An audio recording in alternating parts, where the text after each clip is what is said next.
నాకు హక్కులు, నీకు హక్కు అంటే తెలియదు, బాధ్యత అంటే తెలియదు. నీకు బాధ్యత లేని సమాజం బిడ్డ అని నేను భావిస్తున్నాను. ఎటువంటి బాధ్యత లేదు. 130 మంది 1,30,000 కుటుంబాలు ఉన్నటువంటి పోలీస్ డిపార్ట్మెంట్ ఈ సమాజాన్ని ఆర్డర్లో పెట్టడం కోసం అనునిత్యం ప్రతిరోజు ప్రతి క్షణం పనిచేస్తూ ఉంది.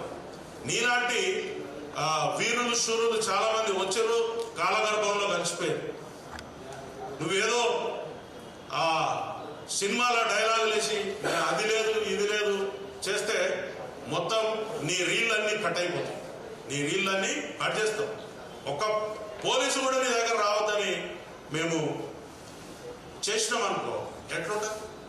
రేపు నువ్వు పబ్లిక్లో తిరగలుగుతావా?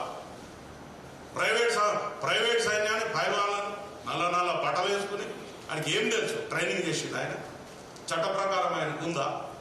చట్ట ప్రకారం ఆయనకు తుపాకులు పట్టుకుని నీ వెనకాల పబ్లిక్ని దొమ్మిలకు ఉసుకొల్పే అధికారం ఉందా మీకు? లేదు.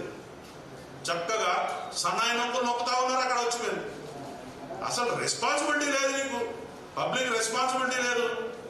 వచ్చినావు ఈ జూబ్లీ హిల్స్ లాంటి తెలంగాణ గడ్డకు హృదయం లాంటి జూబ్లీ హిల్స్ లా రూపాయలు ఖర్చు పెట్టకుండా భూములు జాగ్రత్త వచ్చినాయి మీకు. అయ్యి పబ్లిక్ పైసలు, ప్రజల యొక్క సొమ్ము. నువ్వు ఒక ఇండస్ట్రీని డెవలప్ చేస్తావని చెప్పి మీకోసం మా త్యాగాల మీద మేము ఇచ్చిన సొమ్ము తీసుకున్నారు. ఎంజాయ్ చేయండి, కట్టుకున్నారు, రిలీజ్ అయిందా ఉండండి. కానీ మీరు అక్కడ ఎటువంటి దుర్మార్గాలు చేస్తున్నారు అంటే అడిగేటోడు లేడని, క్వశ్చన్ చేసేటోడు లేడని మీ ఇష్టం వచ్చినట్టు నాటకాలు చేసుకుంటూ పోతే సమాజం ఊరుకో. ముఖ్యంగా ఎవడో ఒకడిగా కడుపు మండుతుంది, దానికి తీవ్రంగా మీరు భారీ మూల్యం చెల్లించవలసి ఉంటుంది. చట్టం, యాక్ట్, చట్టం తెలుసుకొని చట్టాన్ని గౌరవిస్తూ చట్ట పరిధిలో ఉంటేనే ఈ దేశంలో పౌరుడవుతావు. లేకపోతే ఈ రాజ్యంలో నీకు ఎటువంటి స్థానం ఉండదు. నాకు కొమ్ములు ఉన్నాయి, లేకపోతే నాకు అపరిమితమైనటువంటి పవర్స్ ఉన్నాయి, నాకు తుపాకులు ఉన్నాయి, కత్తులు ఉన్నాయి, కటారులు ఉన్నాయి అంటే ఏం జరిగింది? మొన్న మీ సోదర సభ్యులు ఇచ్చిన తుపాకులు వాపసు ఉంచుకున్నారు. పబ్లిక్ అన్రెస్ట్ అయితే ఏమైంది? మీకు ఊర్లో పెట్టి పారిపోవాల్సిన పరిస్థితి వచ్చింది.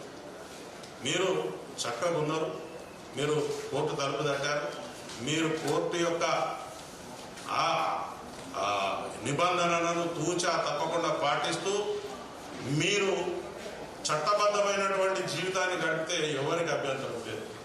పొద్దున్న లేచి టీవీ పెట్టగానే వాడిని తింటాడు, వీడి తింటాడు. ఏంటిదండి ఇది? What is this? We are in the society. నువ్వు ఏమనుకుంటున్నావు? నీ పైవానికి ఎవరి ముందు చూపిస్తున్నావు? నీ ఇంట్లో నీ కాంపౌండ్ లోపల చూపించాలి. ఎట్లా మీరు చట్ట పరిధిలో ఉన్నటువంటి అంశాల మీద స్పందిస్తారు? ఎట్లా మీరు ఇది కాదు అని చెప్తారు? మీ దగ్గర ఏమి ఏజెన్సీ ఉంది?